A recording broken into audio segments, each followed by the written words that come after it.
ayudantes. Así es que... Sí, hay paso práctico. ¿Sí hay paso práctico? ¿Sí hay? ¿Sí? No. Lo tiene ahí, mira, lo tiene ahí, parece.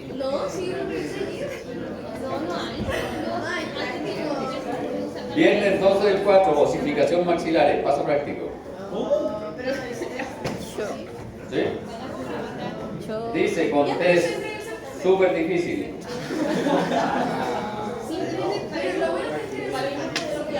Sí, además esa materia entra en el certamen, ¿de qué se queja?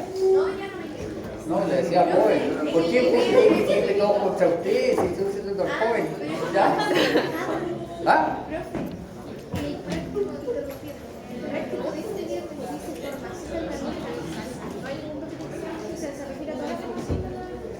¿De la cara? ¿Todo? No, paladar. Paladar. ¿Cuántas clases?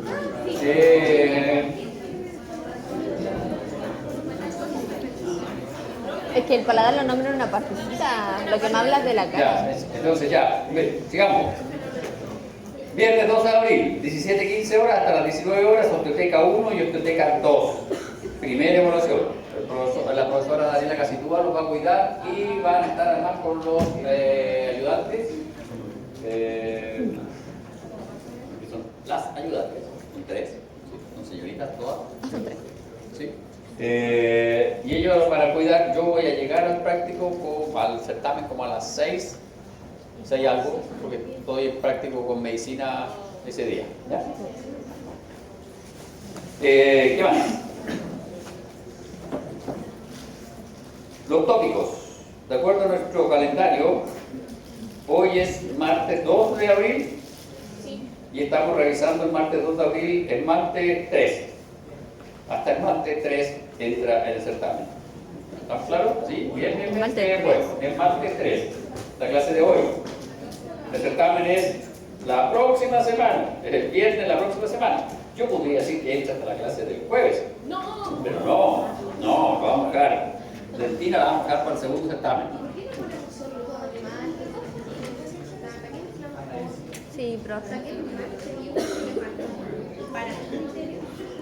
Pero el mate es lo más importante. Pero del otro, para otro. El mate porque es lo más importante. No, eso es más un certamen específico solo No. Ya. Entonces, señores, ¿queda claro? El mate 3 es el tópico desde introducción, presentación del curso, hasta el mate 3, los tópicos va a evaluar en ese primer certamen.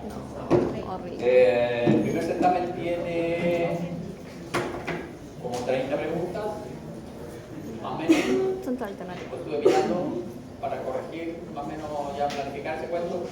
25 a 30 preguntas y 1 o 2 cartoons. Sí, pues. No. Bueno, Rotular. Emilia, si quieres que se incluyan dibujos. No. No, yo lo entendí como propuesta. Era una pregunta. No, yo lo entendí como propuesta. Entonces, con un dibujo. No. Ay, profe, qué hater. Oh, Ya.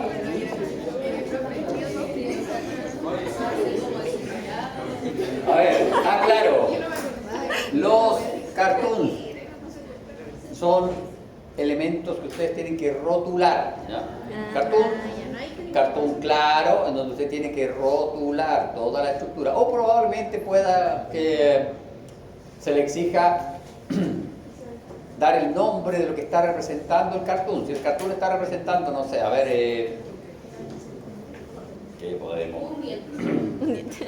Ya es un diente. Pero el cartoon está representando un premolar, usted tiene que decir que es un premolar. ¿Ya? No solo un diente, no. Y si el corte es longitudinal, transversal, coronal, usted tiene que explicarlo, ¿ya? La verdad es que supongo que está color. Para escuchar, me parece mucho. En blanco y negro, mi amor. ¿Qué pasa si me equivoco porque no me vi? Emilia, voy a traer un examen a todo color para usted. Ya. Se lo voy a pedir a la doctora Casitúa. Ya, entonces, 1 o 2 elementos para rotular.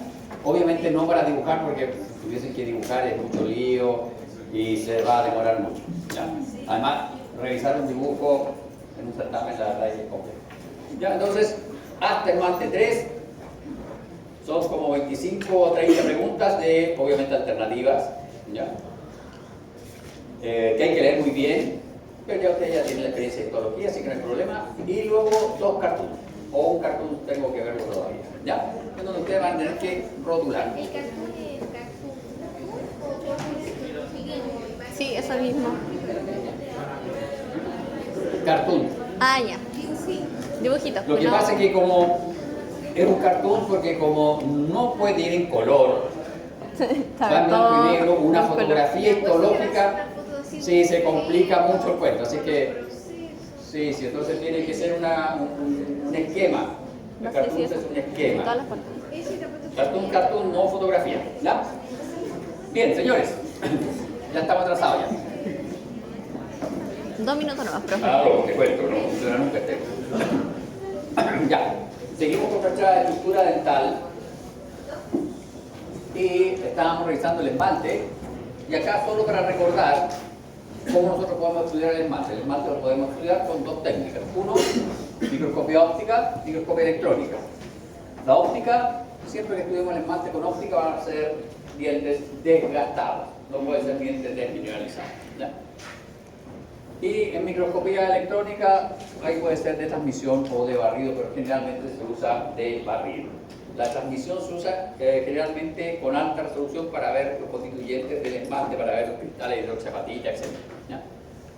Bien, y estábamos nosotros con la revisión de las características generales del esmalte, las propiedades físicas, composición química. Ya hemos revisado la estructura histológica del esmalte y habíamos llegado a la definición de este elemento. Este elemento era así. Ay, qué horrible. Horrible. Entonces, esta es una de las cosas del certamen, dibujar bien uno de estos cositos. Ahí está. Entonces nosotros tenemos nuestro cosito acá. Este es nuestro, ahí. Este es nuestro elemento estructural del esmalte, que es una varilla o prisma, ¿ya?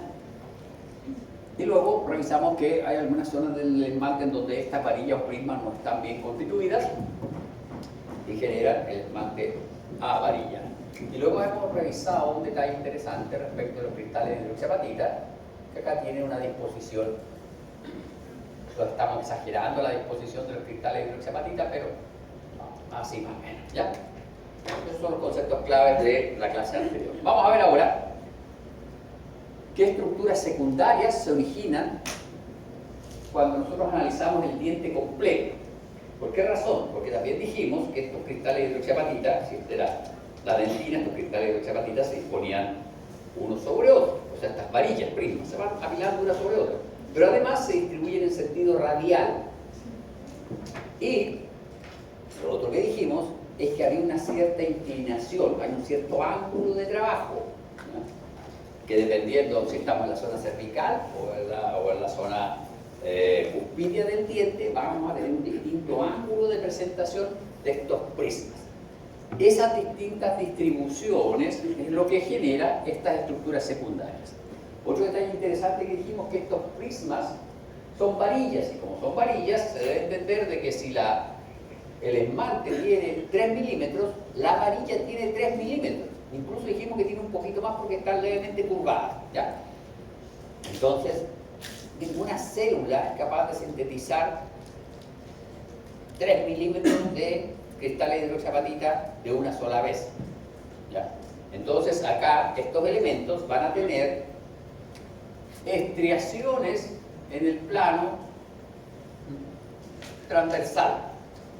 Y esas estriaciones tienen que ver con el trabajo de la célula que formó esta estructura, que era el ameloblasto. Entonces el ameloblasto trabaja, forma cierta porción, luego trabaja, forma otra porción y los va pegando a posicionar. y eso deja un cierto estriado transversal.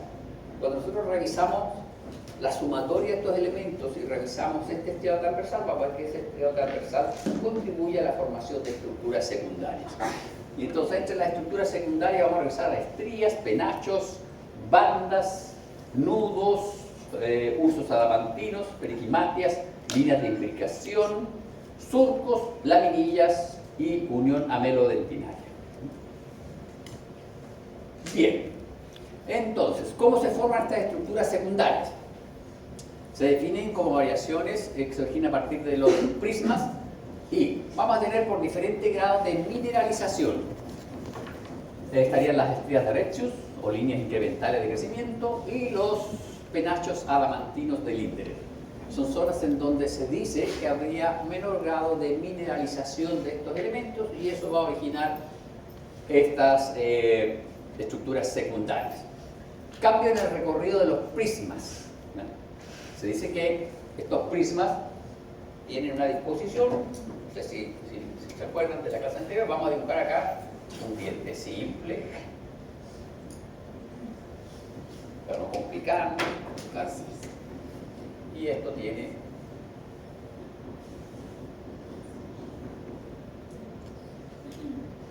una distribución así, los prismas. ¿Ya? Entonces, si ustedes se fijan, este prisma tiene una distribución en ese sentido, por lo tanto tiene una pequeña curvatura, y esa curvatura, esa concavidad siempre va por la región incisal. ¿Ya? No es al revés la curva, es siempre así. Bien, y entonces si ustedes lo miran todo esto en su conjunto, van a ver que tienen distintas disposiciones, y si yo tengo estos elementos así, dispuestos en ese sentido, me da una imagen, pero si yo los abro un poquito, me da otra imagen al microscopio, y eso es lo que sucede con este tipo de estructuras. Ahora, estos cambios en la orientación se dice que probablemente se deban a que los ameloplastos, cuando fueron formando esta estructura, sufrieron cambios en su disposición. ¿Por qué razón? Porque partieron con un diente que era pequeñito y luego se van alejando, van formando una estructura mayor, se van alejando y se van disponiendo de distinta manera, y eso es lo que, primero, genera este cambio en la curvatura y genera disposiciones después menores. ¿En qué sentido? En que ese tiene esa disposición así, acá están sus patitas, pero va inclinándolo levemente, y esa inclinación hace que la luz se refleje de forma distinta sobre esta estructura. Profe, una pregunta. ¿Eso podría aumentar la permeabilidad del espacio? La curvatura. No. La permeabilidad del esmalte se altera solo cuando se producen alteraciones en la calcificación o cuando hay un daño en que se debilitó mucho, se adelgazó mucho. Interrelación esmalte-dentina. Nosotros tenemos acá el esmalte, que es una estructura 98% inorgánico, versus la dentina, que tiene más elementos orgánicos. ¿Ya? Esta dentina tiene más elementos, la dentina se parece más al hueso, tiene más colágeno en su estructura. Esto no tiene colágeno en su estructura. ¿Ya? Recuerden que tenía trazas de colágeno 7. Esto tiene colágeno 1, 2. Entonces, acá hay una diferencia de estos tejidos. Y estos tejidos, la unión aquí no es perfecta, la unión es festoneada. Acá, si uno revisa esta unión, aquí, esto es festoneado. ¿Ya? No es perfecta. ¿Ya? Bien, vamos a revisar entonces la histología de estos elementos. La primera son estas estrías de Retzius, y se observan en corte por desgaste y corresponden a bandas de color parduzco o castaño con luz transmitida y claras con luz reflejada.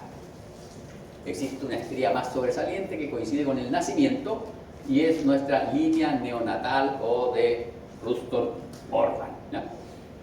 Miren, nosotros vemos acá está la distribución, estas rayas de acá están señalando la distribución de nuestros prismas. Acá el prisma forma un arco, ya discutimos por qué forman arco ahí, por una razón de fuerza. Acá forman una estructura más paralela, pero de todas maneras, recuerden, siempre tienen una curvatura, una concavidad hacia la región incisal. Y esto lo que está señalando es la disposición de nuestros prismas del esmalte. Así están las agujitas acá. Y estos elementos cuando uno los ve, y vamos a dibujar aquí unos 2 o 3, vamos a dibujar acá en este mismo diente. Vamos a dibujar nuestra dentina. Vamos a dibujar nuestra dentina y vamos a dibujar estos elementos. No, pero con negro, dibujémoslo con negro. Vamos a dibujar estos elementos. Entonces tenemos este elemento 1. Lo vamos a dibujar así. Pero este elemento 1, ¿se fijan? Tiene sus estriaciones transversales. Porque no fue sintetizado de una sola vez. El elemento 2 también tiene estriaciones transversales.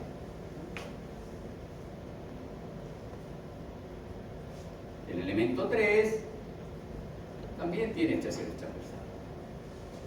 Y si ustedes miran con cuidado, ya la sumatoria de estas estriaciones transversales están formando una línea, que es la línea que se observa aquí. Esto de acá es dentina.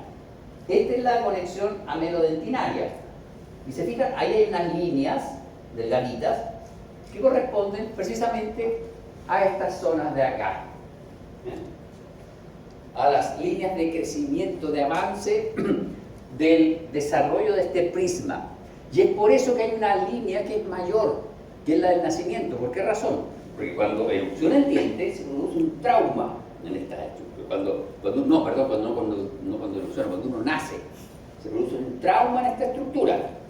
¿Por qué razón? Porque uno pasa de vivir dentro de una cavidad uterina donde no tiene ninguna complicación a depender de oxígeno, a tener frío, etc. Y eso genera un trauma fisiológico importante. Ese trauma fisiológico altera el desarrollo del esmalte y genera una línea de estas, una banda de rechos de mayor densidad, más intensa. Y esa es la línea neonatal. Entonces ustedes pueden decir, yo tenía todo este esmalte antes de nacer, después que nací generé todo este otro esmalte, hasta el momento de la erupción.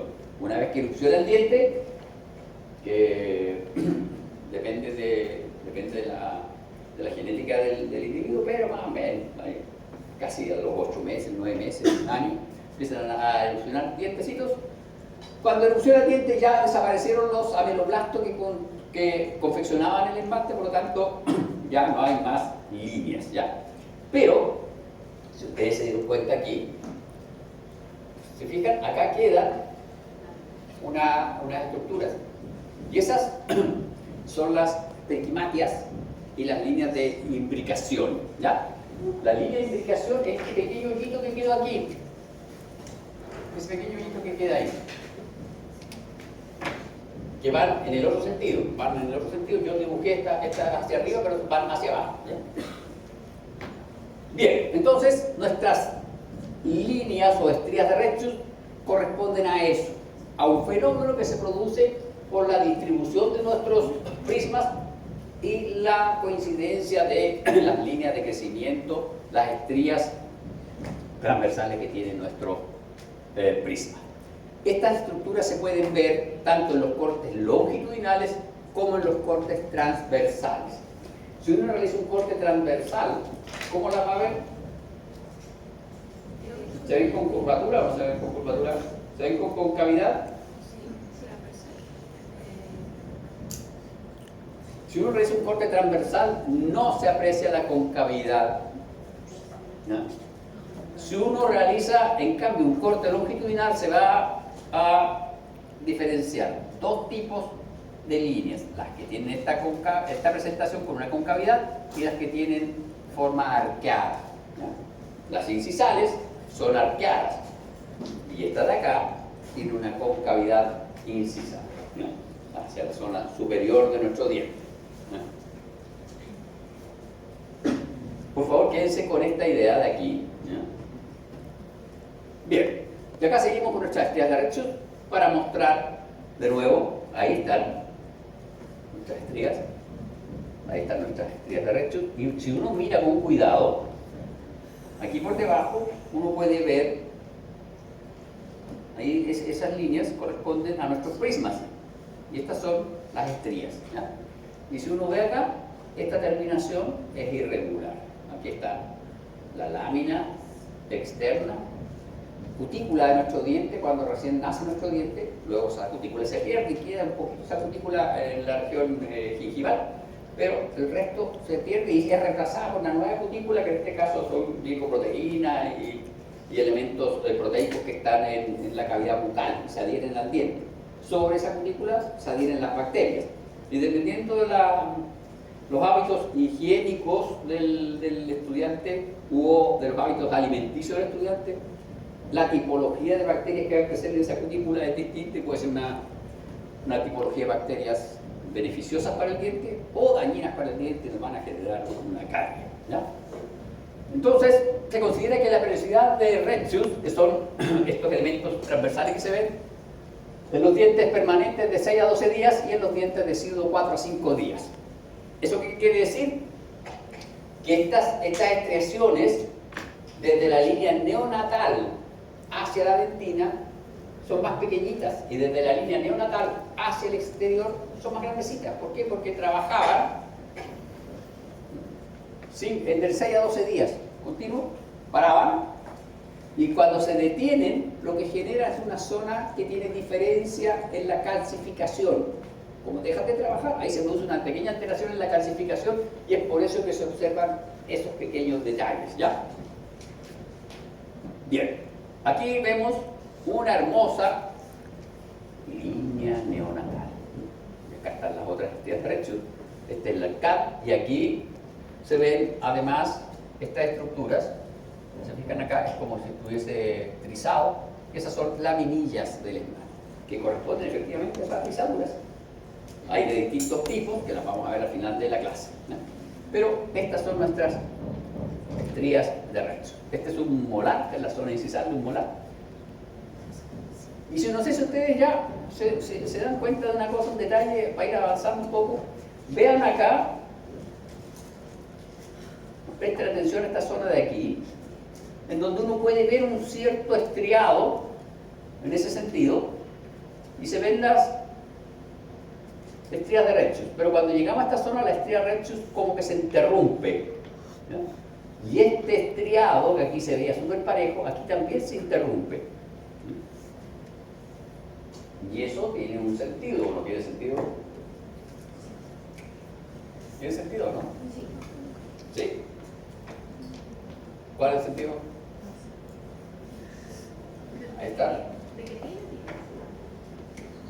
Y aquí se ven nuestros prismas, pero aquí el prisma como que se pierde. Y aquí vuelven a aparecer los prismas. Y aquí arriba aparecen definidos los prismas.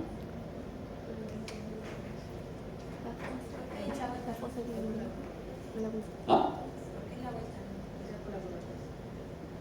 De nuevo, física aplicada al cuento. ¿Se acuerdan que nosotros dijimos que los prismas son palitos como este? Altamente calcificados, lo cual lo hace súper resistente. Pero si yo le pego fuerte y sobrepaso, el humano creo que... ¿Cuántos kilos de presión tiene el humano en los molares?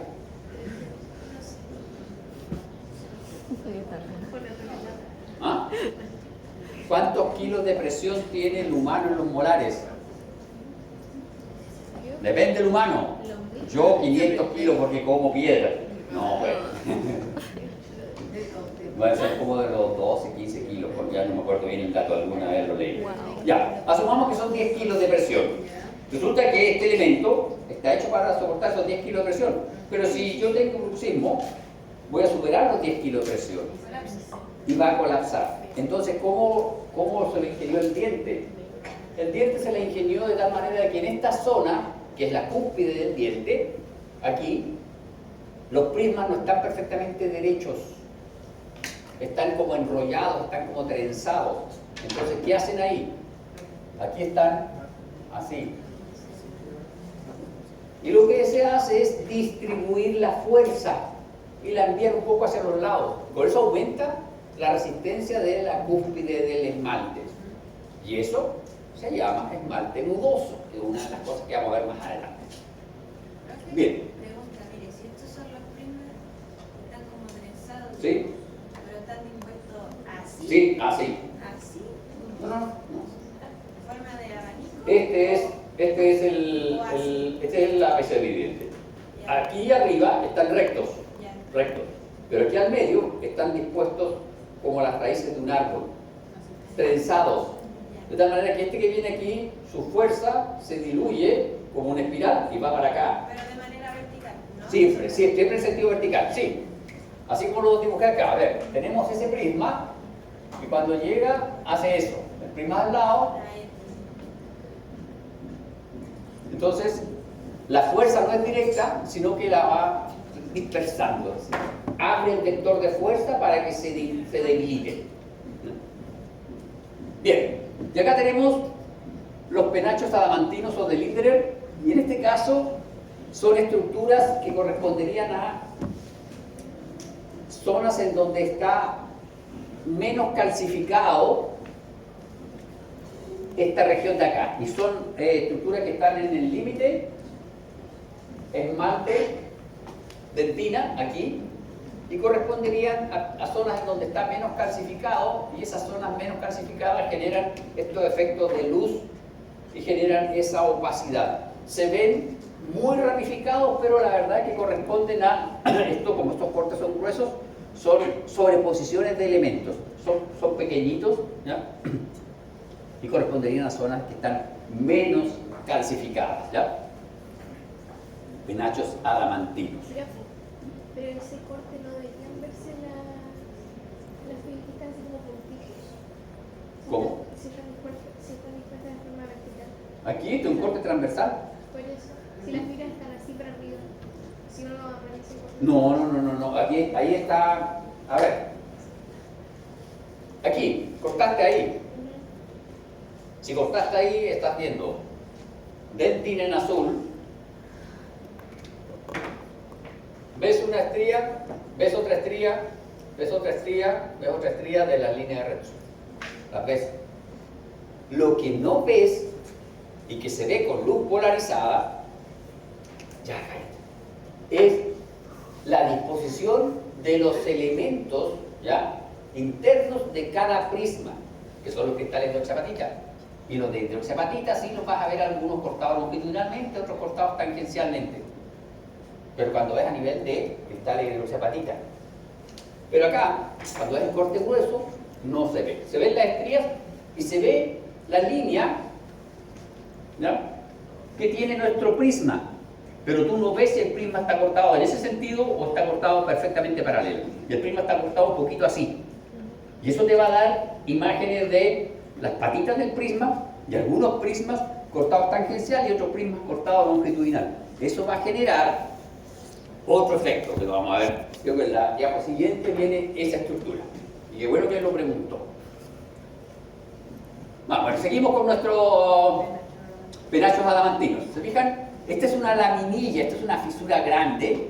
Las laminillas pueden ser pequeñitas o pueden ser grandes, pueden tener bacterias, desechos de saliva, etc. Esta es una laminilla, ¿ya? Y estos son nuestros penachos. Mira, aquí uno puede ver que son fisuras pequeñitas, donde hay diferencias de luz y por eso que se ven así, ¿ya?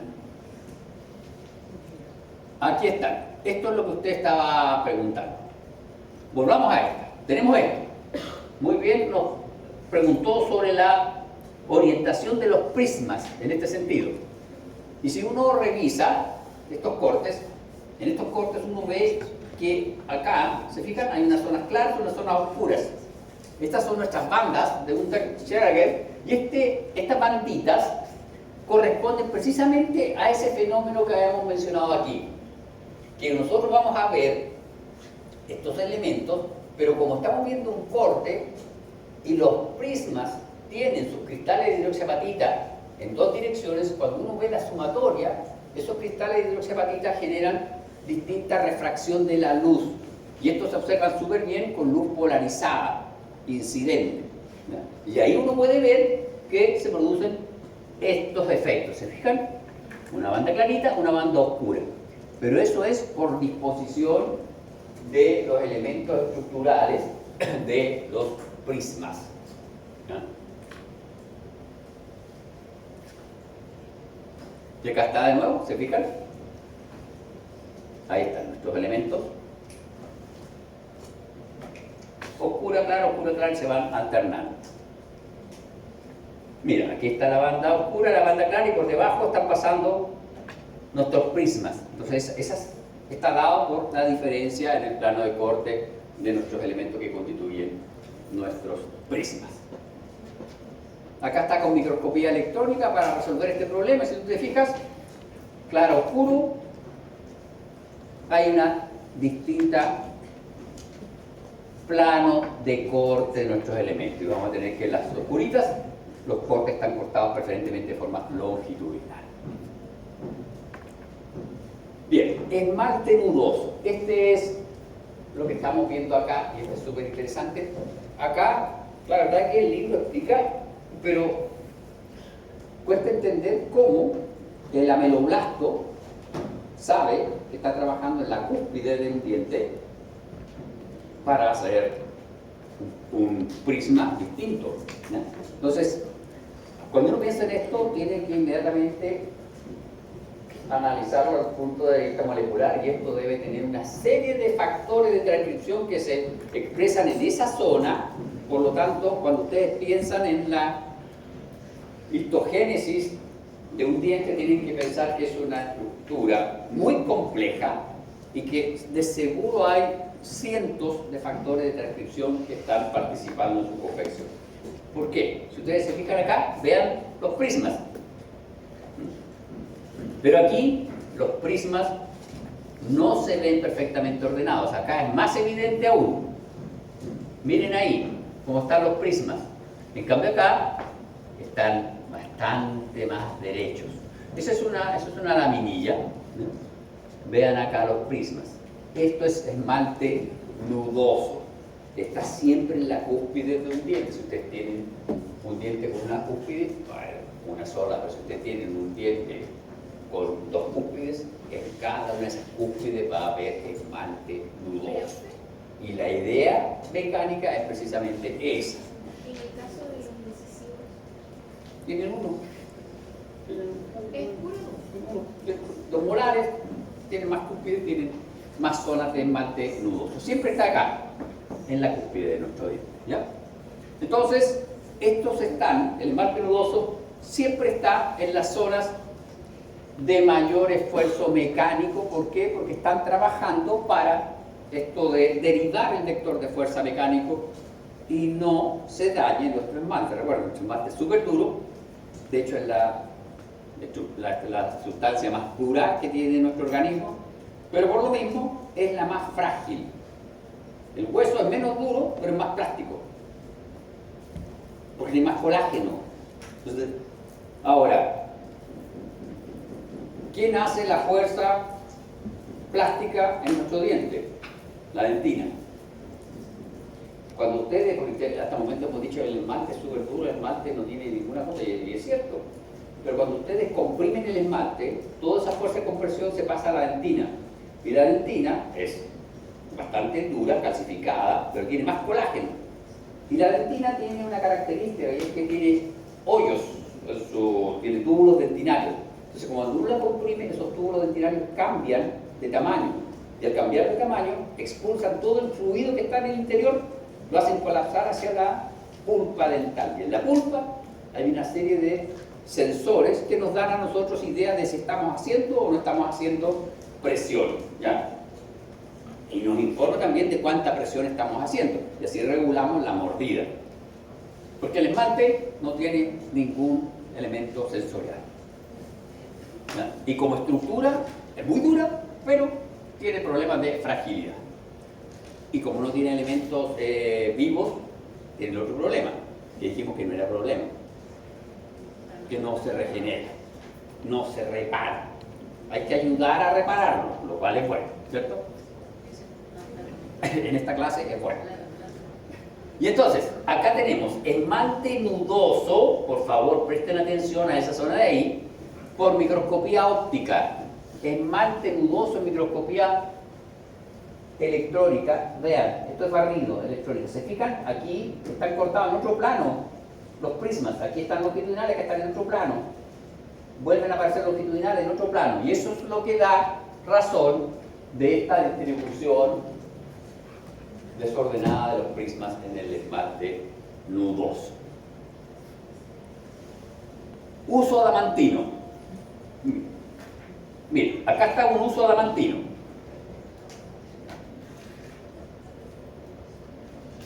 No confundir con los penachos adamantinos. El penacho adamantino eran zonas de pobre calcificación o microfractura que estaban en el esmalte. ¿Ya? El uso adamantino es una proyección de la dentina hacia el esmalte. ¿Y qué pasó? Dije que la dentina, como tal, aquí está nuestra dentina, vamos a dibujar acá nuestra dentina. Nuestra dentina tiene microperforaciones. Y esas microperforaciones generalmente llegan hasta el borde de la unión dentina-esmalte. Pero en algunos casos, estas microperforaciones pasan hacia allá.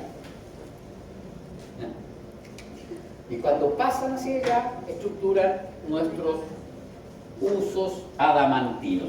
¿Ustedes se fijan? Son bastante rectos. En algunos casos, cuando el diente todavía no nace, este uso adamantino puede contener la proyección de una célula que se llama odontoblasto. Aquí está el odontoblasto y el odontoblasto tiene una proyección citoplasmática que la mete en este uso adamantino, la mete en este túbulo dentinario.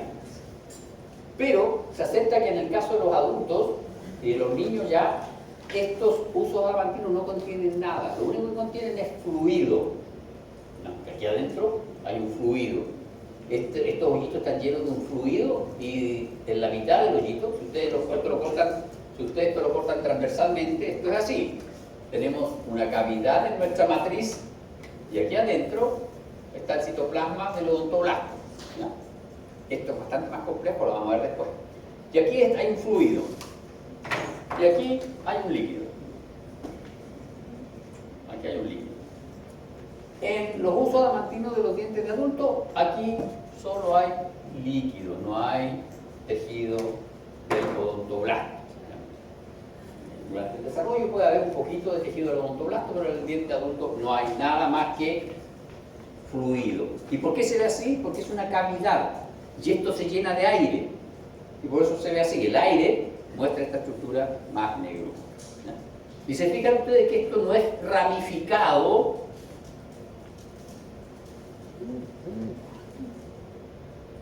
Esto no es ramificado como estas estructuras, que son los penachos adamantinos. Un penacho es como una estructura plumosa, mucho más delgadita y muy ramificada. Los usos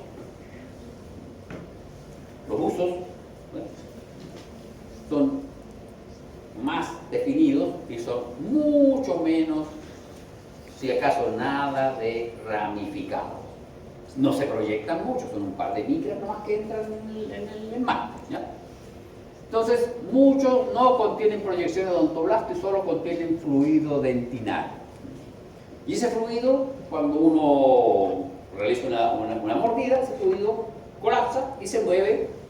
Todo el fluido que está aquí colapsa y se mueve hacia el interior de la pulpa, en donde están los elementos sensitivos. Bien, y acá está el resumen de las unidades secundarias y vamos a tener la unión amelodentinaria, que es una unión irregular. Vamos a tener los usos adamantinos, vamos a tener el esmalte nudoso y vamos a tener nuestras bandas de Unterschied. ¿Ya? Todos esos son los elementos que vamos a nosotros poder reconocer en un corte histológico de diente desgastado.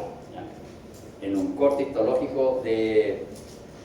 A ver, usted que está anotando en su tablet, ¿cuántos de estos elementos puede reconocer en un corte histológico de diente desmineralizado?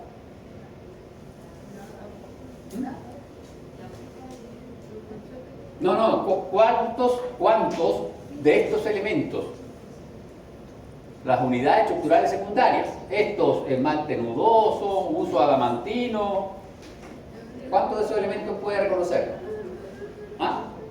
No puede reconocer ninguno. Muy bien, era capciosa la pregunta. porque uno se esfuerza y dice, no, ¿cómo no? Hay 5 Como cosas, dice. ¿cómo no vas a reconocer una? No, ninguna en un diente desmineralizado, no quedará eso. ¿Ya? Si acaso, usted podría deducir el CAD, porque va a ver el borde irregular de la dentina, ¿ya? Pero no se observa. Bien, y estas son estructuras ya externas del diente. Estas son nuestras periquimatias y líneas de imbricación de Pickering. Este es un diente joven. Este es un diente joven, ¿no? ¿Se fijan? Ahí tenemos. ¿Y qué es eso? Eso de ahí supuestamente corresponde a esta distribución, ¿ya? Me cuesta creerlo un poco. ¿Por qué? Porque estas cosas se ven más o menos grandes y estas unidades son pequeñitas. Entonces, aparentemente no es tan simple la cosa y aquí habría sumatoria de estas unidades, habría sumatoria de varias de estas unidades para generar estas curvaturas. No tan simple como lo muestran acá, que son cada una de las unidades, serían sumatorias probablemente. Lo interesante de ellas es que corresponden a irregularidades en la superficie, entonces nuestro esmalte no es regular, ¿ya?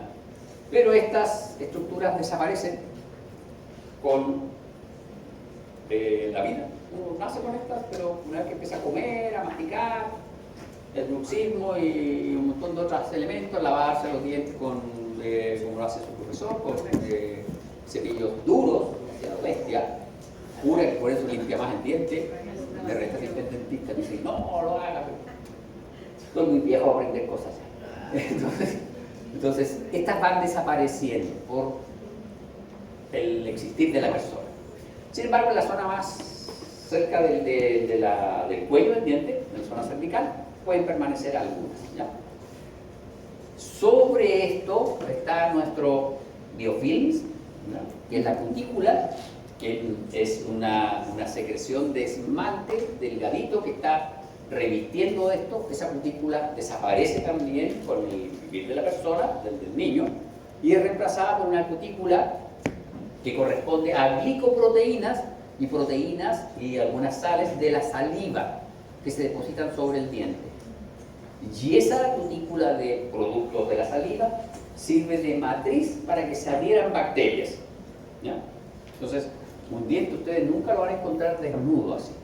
Bueno, sí, la cutícula de bacterias tiende a desaparecer si uno se hace un lavado enérgico, y la cutícula de proteínas también tiende a desaparecer si uno se hace un lavado enérgico, pero rápidamente se recupera. Si el pH de la cavidad bucal es el adecuado, usted debería recuperar y restablecer, ¿ya? Y acá están nuestras estrías de Rechus, y acá está la explicación de estas periquimatias, corresponderían a estos elementos, y las líneas de imbricación en las zonas donde se solapan dos de estas. Esa sería nuestra línea de imbricación, esta es nuestra periquimatia, este pequeño levantamiento, esta pequeña montañita, y la línea en donde se unen dos montañitas sería nuestra línea de imbricación. De nuevo, estas estructuras se observan en el diente, no se observan en los cortes histológicos, son muy difíciles de observar. ¿Por qué? Porque el corte histológico del diente uno lo sacó, lo fijó, lo trajo para allá, para acá, se lijó el diente en la parte superior. Y además, uno tiene dientes para hacer cortes de dientes de adultos, ya en donde estas estructuras desaparecen, ¿no? O están muy disminuidas. Bien, nos quedan unas cositas más que tienen que ver con las fisuras y los surcos del esmalte. Los surcos son imaginaciones de la morfología y profundidad variable. Se localizan en la superficie de los premolares y los molares. Necesitamos tener dos cúspides. En lo incisivo no hay. En lo incisivo hay una sola. Tenemos que tener una depresión en nuestro diente. Si no, no hay estas estructuras. Y hay de tres tipos y están clasificadas de acuerdo a su forma. Se dice que acá esto se forma porque los amiloblastos que estaban sintetizando este esmalte y los que estaban sintetizando este esmalte por aquí, ¿ya? No se juntaron bien acá o generaron una zona menos calcificada, porque los amiloblastos se disponen así aquí. Los amiloblastos empiezan la formación de esmalte en los ápices del diente y van hacia acá, hacia esta depresión, y aquí al medio se juntan y a veces no se juntan adecuadamente o está menos calcificado, y eso genera estas tres presentaciones. La complicación de eso es que si son zonas menos mineralizadas son más susceptibles al daño bacterial, por lo tanto a la aparición de caries, ¿ya? Y además, si es un hoyito, en ese hoyito se van a depositar y se van a secuestrar elementos que estén presentes en la cavidad bucal. Y finalmente, nuestras laminillas. Y las laminillas son estas estructuras que son fisuras de nuestro esmalte, y hay tres tipos de laminillas: de tipo A, de tipo B y de tipo C. Las de tipo C contienen restos orgánicos de saliva, se forman después de la erupción y pueden llegar hasta la dentina. Las de tipo A son zonas hipomineralizadas, se observan solo en el esmalte, no sobrepasan el tercio medio y se forman en la erupción. Y son más abundantes en la zona cervical que en la corona. ¿Por qué son más abundantes en la zona cervical?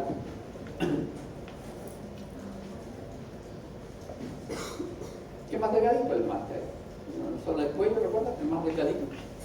El esmalte, entonces, son pequeñas fisuritas que se forman. Hay de tres tipos. La diferencia está en la profundidad y la diferencia está en la presencia de elementos orgánicos. Por lo tanto, en la de tipo C, que se forman después de la erupción y básicamente tienen que ver con bruxismo o gente que es muy bruta para morder. Y suelen ser bastante grandes, son elementos de micras, pero en esas micras se pueden almacenar bacterias, restos orgánicos. Aquí hay una imagen de estos elementos con microscopía electrónica de transmisión, se fijan, ahí están los prismas, y esta es nuestra laminilla. Es una rasgadura en la integridad del esmalte. Y si es una rasgadura en la integridad del esmalte y está llegando esto a la dentina, pueden acceder elementos patógenos directamente hacia la dentina. Y si va hacia la dentina y toma un tubo dentinario, puede llegar a la pulpa y producir una pulpitis, y eso sí que molesta. Bien, señores, ese es el resumen del esmalte que tienen que aprender. Bien, hasta esta diapositiva. Esta es la última diapositiva que entra en el certamen.